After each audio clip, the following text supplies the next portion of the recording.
Kenapa film Pangku? Ini kan tentang tradisi di area Pantura dan beberapa daerah lainnya tentang kopi Pangku. Seorang pramusaji menyediakan kopi, duduk di pangkuan seseorang, menyiapkan kopi dan menjadikan itu sebagai bentuk pelayanan, service gitu. Seberapa penting sih sosok father figure kepada sebuah anak? Seberapa penting? Pasti penting. Tapi secara fungsi juga harus berjalan dengan baik. Sure. Ini bukan hanya sekedar ada, tapi hadir. You wish that you have had a father figure? I don't think so. Really? Yeah. Why? Tapi itu karena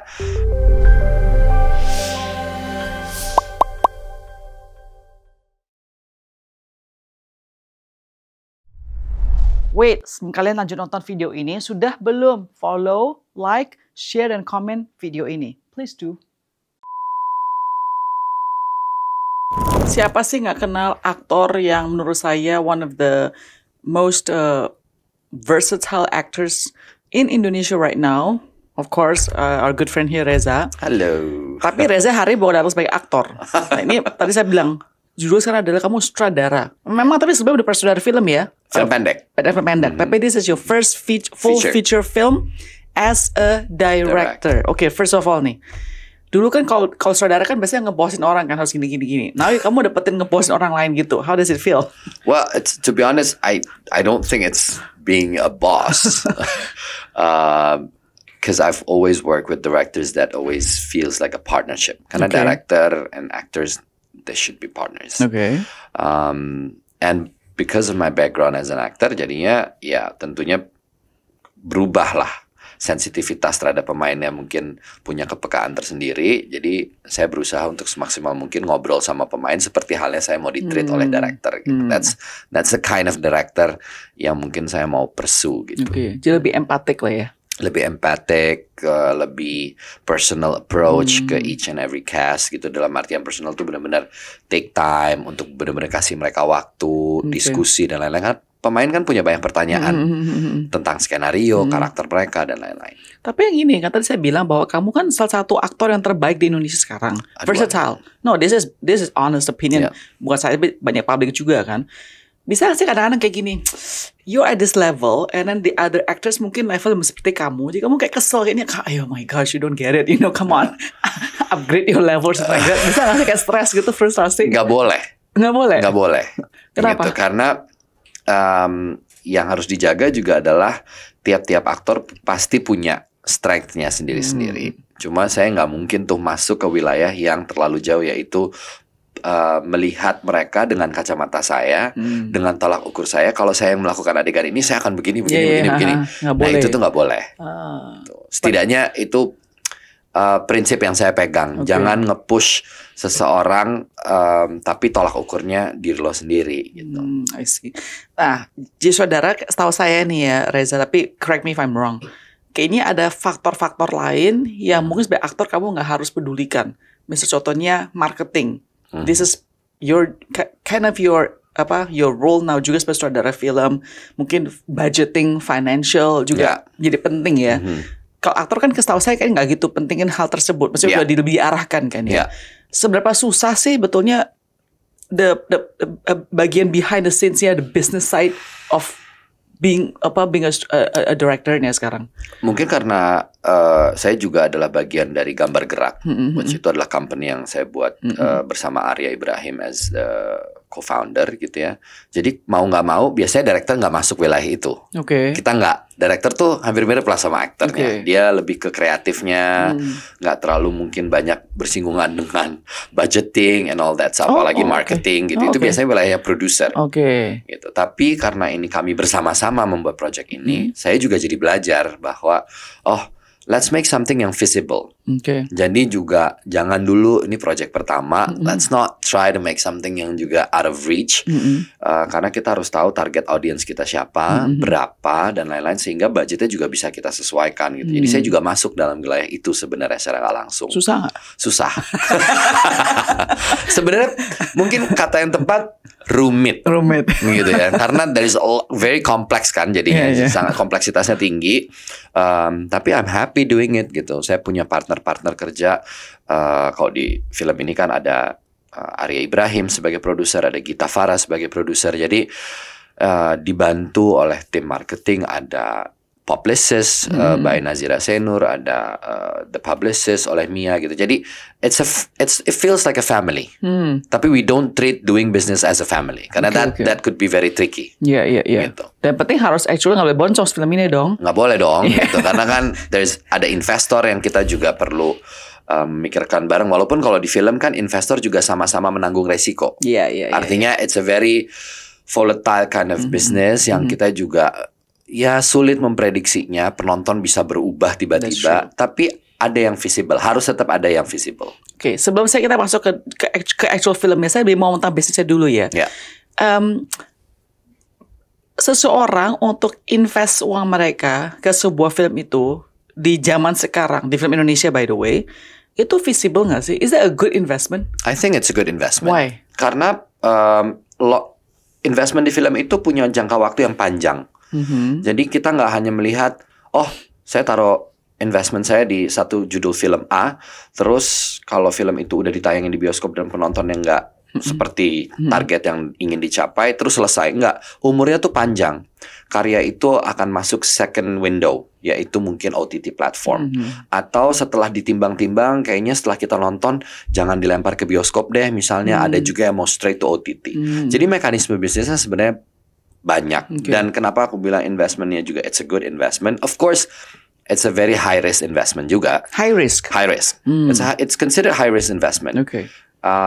Tapi kan karena usianya panjang, windownya tuh banyak. Ada third window untuk tayang di televisi dan lain-lain. Jadi umur usia film tuh bisa cukup panjang untuk kemudian kita juga berpikir. Tapi again, itu harus visible dari awal. Iya. Punya budget berapa, target audience berapa, dan kadang-kadang enaknya di film kan ada sponsorship yang bisa masuk, itu juga mengurangi budget dan lain-lain. Jadi return of investment-nya itu lebih, menurut aku, it's quite clear. You can see it on paper. But the result is a different thing, of course. So if let's say kita hypothetically aja ya, misalnya saya mau invest di satu film itu, kita tuh sebetulnya lebih mending guarantee kita adalah aktornya, atau misalnya contohnya the production house udah terus ada record of creating good popular movies atau apa? What is the key sih? Most of big producer would rely on actors and director. Actors untuk drive the revenues-nya. So to attract the audience. To attract the audience, untuk mikirin bahwa then you can have a marketing strategy yang lebih mudah, media attraction-nya juga akan lebih mudah, kemudian membangun relasi dengan media untuk kita dapat spot-spot tertentu di media yang akan diajak kerjasama juga mungkin lebih considered challenge-nya nggak sesulit kalau ini benar-benar baru gitu. Nah jadi itu yang kenapa banyak sekali pertimbangan biasanya kalau pitch deck gitu untuk pitch itu pasti aktor atau nama besar pasti muncul dalam deck itu sebagai salah satu daya tarik. Tentu juga director. Misalnya kita ngomongin director yang udah langganan filmnya box office, with or without star, bisa tetap. Most probably bisa tetap jalan. Gitu. Jadi ada dua sisi yang cukup berbeda. Gitu. Jadi contohnya kita luar negeri kayak Steven Spielberg. Kayaknya kalau film ini kayaknya most likely will become a hit gitu. It would become a hit. But of course it would be better if we have a star in it. At least one or two. Of course. Jadi kalau kamu sekarang sebagai sutradara film Pangku ini, by the way, bisa ada nonjolkan dong. Maksudnya lebih ada high profile-nya dong. Ya itu yang membuat kenapa di Pangku mungkin juga punya nama-nama seperti Fedi Nuril yang udah established actor, he's a star juga gitu. Kemudian Bu Christine Hakim gitu. Tapi juga aku mau bertanggung jawab untuk creating or it's a place untuk lahir juga aktor-aktor baru seperti Claresta Taufan yang menjadi pemeran utama wanita dan didampingi oleh nama-nama seperti Devano Danendra, bintang muda remaja yang bersinar gitu. Jadi ada komposisi yang coba kami bersama-sama buat supaya juga tim marketing ketika memarket film ini mereka punya aset. Siapa asetnya? Ya tentu salah satunya para aktor-aktor ini gitu. How do you cast? Tadi kamu bilang ada banyak artis baru. Kalau Chris Hakim udah lah, dia udah senior, udah tahu. Kalau kayak model contoh artis baru, like how do you bagaimana sih kamu menakar seseorang itu ya kayaknya this will be a star or this will not be a star, like what is your mungkin takarannya bukan star faktornya ya, tapi yang pertama tentu dari seorang aktor yang dibutuhkan adalah kemampuannya bermain. Dari situ kemudian star quality-nya mungkin akan berharap tumbuh gitu dan semakin kuat. Yang pertama kali audition. That's the search process. Just to show dia punya acting skills. Yes. That's it. Dan apakah di audisi itu seorang sutradara atau casting director and producer bisa melihat, I think ini adalah aktor yang tepat untuk memerankan karakter ini. You're involved dong pasti dong. Yeah, Okay. definitely. Okay. Yeah. Saya tahu nih terakhir-terakhir ini, contoh even di Hollywood ya, mereka tuh milih aktor bukan cuma hanya masalah acting skills atau star quality, tapi juga your Instagram atau your social media punya presence, karena bisa bantu promosi filmnya tersebut. Yeah. Is that happening as well? Oh ya. Oh ya? Ya, di Indonesia ya. Yes. Ya, itu menjadi faktor hari-hari ini. Buat saya pribadi itu catatan penting. Saya melihatnya itu menjadi sesuatu yang bisa seperti pedang bermata dua gitu. Jadi bisa cukup berbahaya, tapi juga bisa oke aja gitu. Maksudnya it could be a good thing. Gitu. Karena apa? Karena ketika patokannya hanya tentang followers, mungkin yang diajak bekerja sama ketika nggak suka-suka amat sama acting akan bilang, oh ya, why not, let's try gitu. Dan nggak boleh disalahkan ketika merasa kok mainnya gitu, kok actingnya begini, kok actingnya begitu. Well, bukan salah merekanya, karena kan you want them to be in your film because of the social media.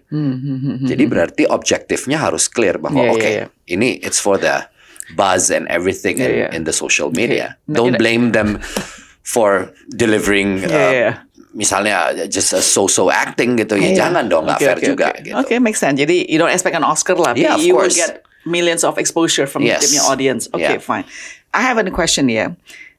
A good director, apakah bisa membuat seorang so-so actor become a great actor? I think so. If you're saying a so-so actors, minimal ada basic gitu. Kalau dia tahu persis button mana yang harus di-push dan bagaimana cara mendapatkan apa yang dia mau dapat di frame-nya dari performance aktor tersebut. Tell us, what is this movie about? Pertama-tama, tentang apa dan kenapa sih kamu bikin khusus tentang story ini? Oke. Pertama, kenapa film Pangku gitu ya? Kenapa ini kan tentang tradisi di area Pantura dan beberapa daerah lainnya tentang kopi Pangku. Kopi Pangku tuh sesimpel seorang pramusaji menyediakan kopi, duduk di pangkuan seseorang, menyiapkan kopi dan menjadikan itu sebagai bentuk pelayanan service gitu. Is that still happening?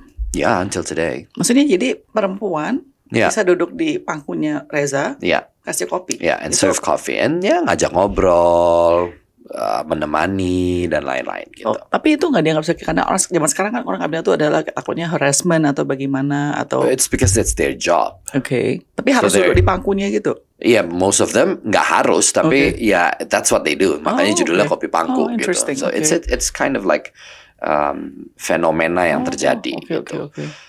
Karena pertama kali melihat fenomena itu di tahun 2018, I was so interested karena melihat what kind of life that they're living.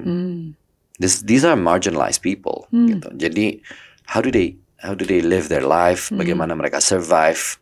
Apa sih yang ada di kepala mereka untuk berada dalam situasi pekerjaan seperti itu? Yang kami temukan saat riset adalah sesuatu yang buat saya sangat justru mendapatkan inspirasi dari mereka adalah they're just trying to survive in this life. Mereka hanya kumpulan orang-orang yang berusaha bertahan hidup dengan cara apapun.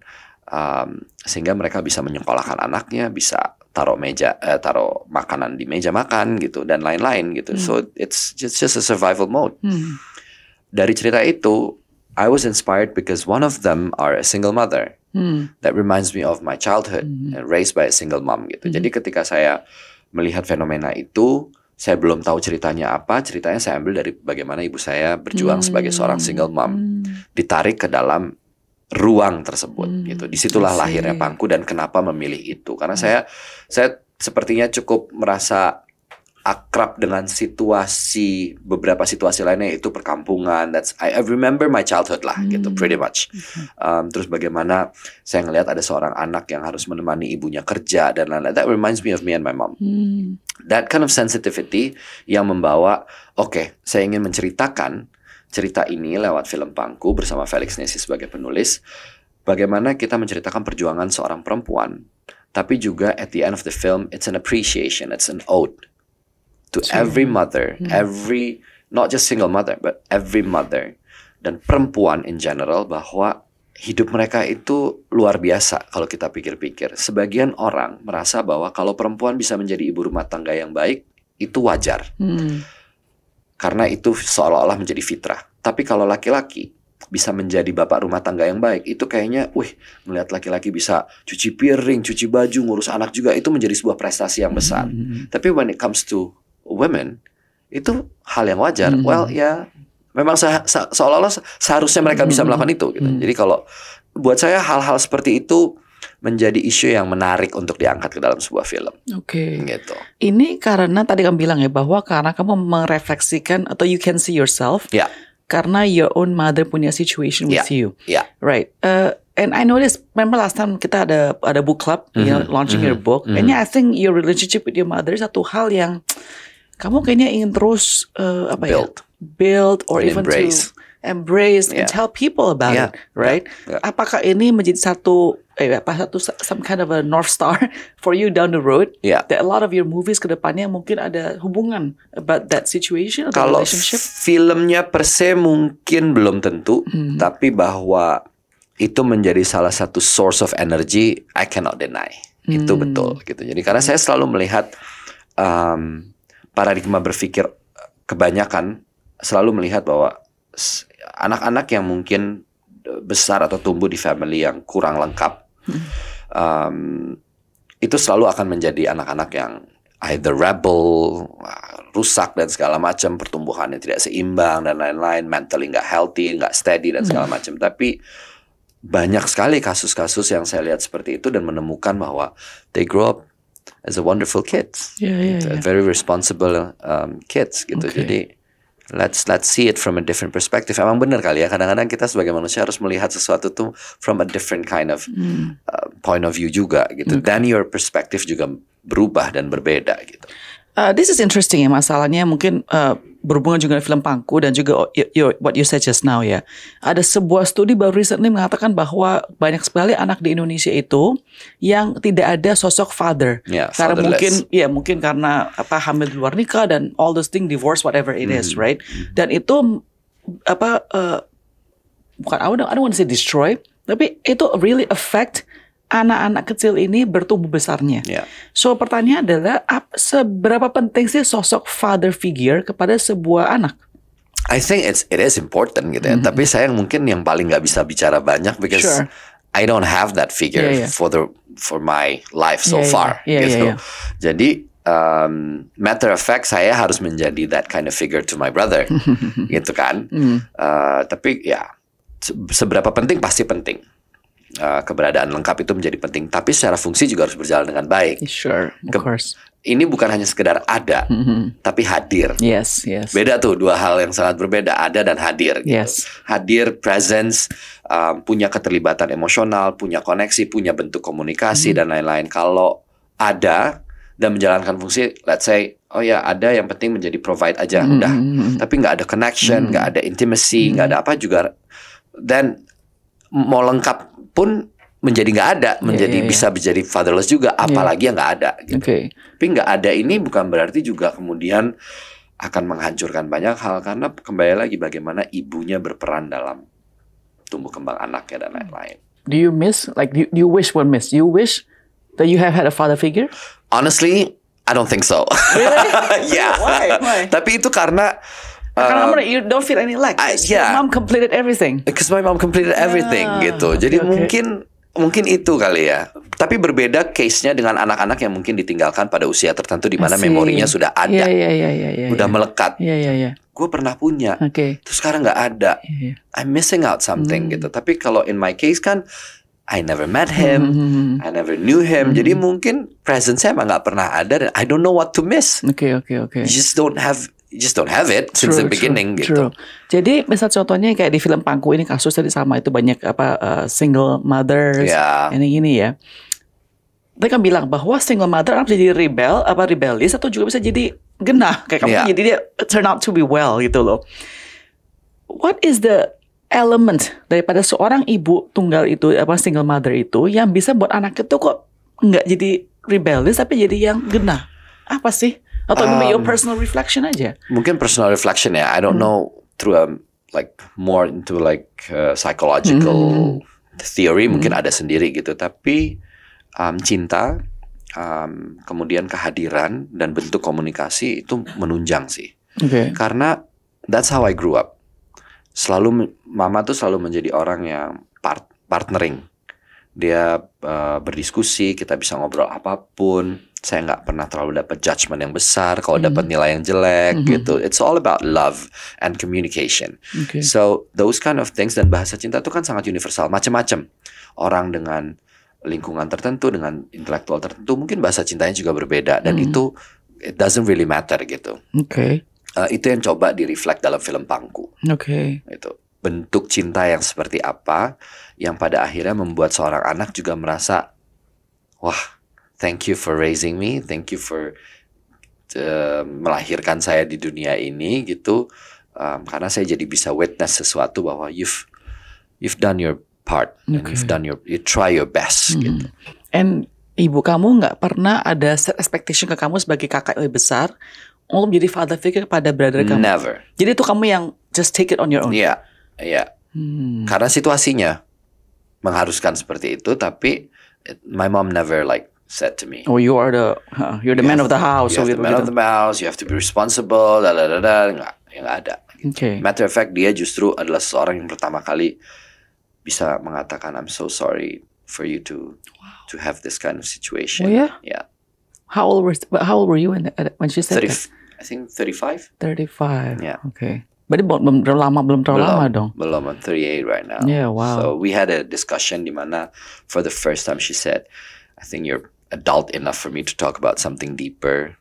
I'm really sorry if I've put you in a very tough situation when you were younger. Why do you think she said she's sorry? Through times, ya dia punya perjalanan batinnya sendiri. Sehingga kayak, I think I need to say something yang nggak kepingin sampai nggak sempet dikatakan. Oh, gitu. That's so sweet. Yeah. Has she watched this movie? Yeah. Nonton belum film ini? She's shaken. Oh yeah? Yeah. The first time she watched it, she cried like. Oh yeah? Mama tuh nonton film Pangku bener-bener sampai tangannya tuh sampai shaking karena mungkin terlalu dekat dengan mama gitu, dengan apa yang dia alami dalam kehidupannya. Jadi mama merasa thank you so much, dan kemarin kami sempat buat screening bersama para ibu-ibu tunggal juga gitu. Kalimat-kalimat yang menurutku juga menyentuh adalah they feel seen, they feel heard, and for mothers they feel very appreciated. Aduh, makasih ya gitu. This film gives me hope. Yeah. Gitu. And the funny thing, the ironic thing adalah seorang laki-laki. Dan ini datang dari perspektif laki-laki. Filmnya very kind of like a female-driven story gitu, tapi coming from a male perspective. Kapan filmnya keluarnya? 6 November. 6 November. I was telling Mas Arya, I'm not gonna be here to watch your screen. Yeah, I'll watch please. it after. When are you coming back? Huh? When are you coming back? Berapa sih? 9 ya? 9 atau 10 saya nggak salah. I'll watch it after I come back. You don't have to invite me. I'll watch myself. Yeah. Bikin nobar ya? Ya, bikin nobar. Sama semua. Mau nggak? Mau ya? Bener ya? Nah, beneran loh. Cari waktu ya kalian anak, cari waktu nanti ya. Oke. Menurut kamu sebagai seorang single mother, again, I don't know if you can answer this or not ya. Banyak anak bilang katanya kalau single mother berbeda pada anak perempuan daripada anak laki, karena anak perempuan bisa at least deket sama ibunya terus. Yeah. Do you think that statement is fair or not? I don't think it's fair enough. Karena biasanya justru juga ada kan case-case di mana anak perempuan itu sama ibunya permasalahannya bisa sangat sensitive towards each other gitu. In my personal experience with my mom, justru memang akhirnya anak laki-laki itu lebih protektif biasanya sama ibunya gitu. Enggak berarti anak perempuan enggak ya, tapi hubungannya enggak fair kalau dikatakan akan lebih baik kalau mau jadi single mother anaknya perempuan gitu. First of all, kita juga mungkin nggak bisa menentukan dari awal anaknya laki-laki atau perempuan gitu ya. As much as maybe a technology or whatsoever gitu. But relationship itu agak nggak fair kalau dilihat anak perempuan akan punya hubungan lebih baik dengan single mother, anak laki-laki enggak gitu. I don't think so. Tapi saya perhatiin adalah kalau anak laki-laki melihat ibunya tuh struggling especially in terms of financial. Yeah. Saya perhati anak laki itu bisa benar-benar bela ibunya when they grow up. Oh yeah. I've seen that cases many times. Many times, right? Yes, Yeah. yes. Even Yeah. my dad kan, my grandma was like a single woman for a long time kan. Yeah. Jadi kayak ada feeling harus protect the mothernya. Yeah. You've seen that? I've seen that and You've experienced that as well. I've experienced that. Iya. Justru karena melihat mama kayak, Duh. wah ya dia kerja keras luar biasa ya. Jadi ada drive di mana one day I'll make sure you can just rest, have a good life. I will work for all of that gitu. Jadi ada drive itu memang. Maybe your dad knows this feeling juga gitu ya. So you've achieved that. Iya, alhamdulillah. What's next for you, Rez? Second film? Directing. Yeah. Sudah mulai? Lagi nulis. Oh, Lagi just like you said, mempersiapkan. apa tadi penulisnya adalah si Felix. Oh enggak, itu yang di Pangku. Iya di Pangku. Yeah. Maksudnya yang nulis kan si Felix Nesi. Yeah. Orang-orang Utimo. I read that book. Yeah. Oh my gosh, itu buku yang saya baca ya. Saya merasa susah banget bacanya loh. It's so tragic. It's so brutal. Susah banget bacanya bener. Iya. Si Happy Salma kan buku itu. Yang kenalin juga Happy. Oh oke. Yeah. I didn't know that he's a screenwriter as well. This is the first script. Oh wow. So we both wrote it. First script. Yes. Oh, okay, first director, first script writer. Oke. Gitu. Terus jadi film kedua ini bukan sama dia. Belum tahu. Ada boleh itu nggak? Kisi-kisi, hint-hint. Aduh, belum lagi. Awat. Oh, it's still about ada nilai perjuangan, ada family. Baru sampai situ. Wait, one more thing I have to tell you. Sorry, kamu harus kasih tahu dong. Katanya film Pangku sudah di-recognize international. Coba share sedikit dong. Film Pangku, alhamdulillah membawa 4 penghargaan dari Busan. What are they? Ada, nama-namanya cukup panjang, tapi ada KB Vision Awards. What is that for maksudnya? Untuk film kayak semacam penghargaan atas karya filmnya, gitu, dari sutradara. Kemudian ada Face of the Future, itu more to directing. 2 lainnya juga tentang film. Gitu. Wow. Jadi ada 4. Audience Award and Critics Award. Oh, berarti audience suka film itu. Vote. Oh wow. So majority. Yeah. And what's the other one just now you said? Sama satu lagi Fipreci. Fipreci is one of the most prestigious award karena itu critics. Oh, jadi kritik juga ini. Iya, jadi kita dapat Audience and Critics Award. Wow. Sorry, dari film ini compete kan di Busan itu kan berarti international. Yeah, with 11 other international films. Oh, wow. Yeah. Apakah ada film Indonesia lain juga atau cuma your film yang dipilih sebagai representasi? Kalau film Indonesianya hanya Pangku. Di kompetisi itu. Di kompetisi itu. Tapi ada satu film yang sebenarnya film Indonesia sih. Mother Net was Indonesian film as well. Yeah. I don't know. Okay. I think so. Alright, wow. So it's apa? It looks apa? Bisa ke Oscar nggak? I don't know about that. Let's hope, but yeah. Kan bulan November kan? Tapi yang recent nominasi FFI baru diumumin. Terus Pangku, we got 7 nominations. Saya bingung, kan film belum keluar, kok bisa ada di FFA duluin? Karena udah international premiere. Oh, itu udah boleh peraturannya. Udah world premiere, berarti udah screening for public kan. I see. Walaupun di luar dulu, itu boleh ikut, eligible. What are the nominations for Pangku? Best Director? No, Best Picture. Oh, Best Picture. Best Picture, Best Supporting Actress, Best Leading Actress, Artistic, Editing, Music Scoring, and Script. Oh, si Felix sama kamu artinya. Kenapa saudara tidak dapat?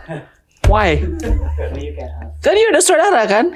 I cannot answer that. I mean that's No, maksudnya all those things are under your control. The acting, did you say editing? Yeah. Everything is like the screenwriting as well. Yeah. I don't get it. It's unfair. That's what it is. Travesty. Waduh, jadi deg-degan.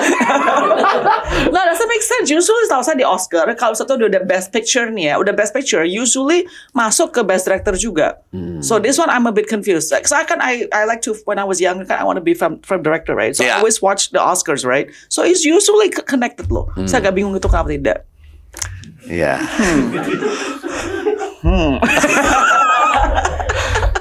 Duh, agak pinggir jurang. Anyways, it's always a pleasure to see you. Thank you for having me. I love your story with your mom. I'm so touched by that. All the best here, and I will watch it. Thank you so much. Thank you so much, Jerez. Thank you.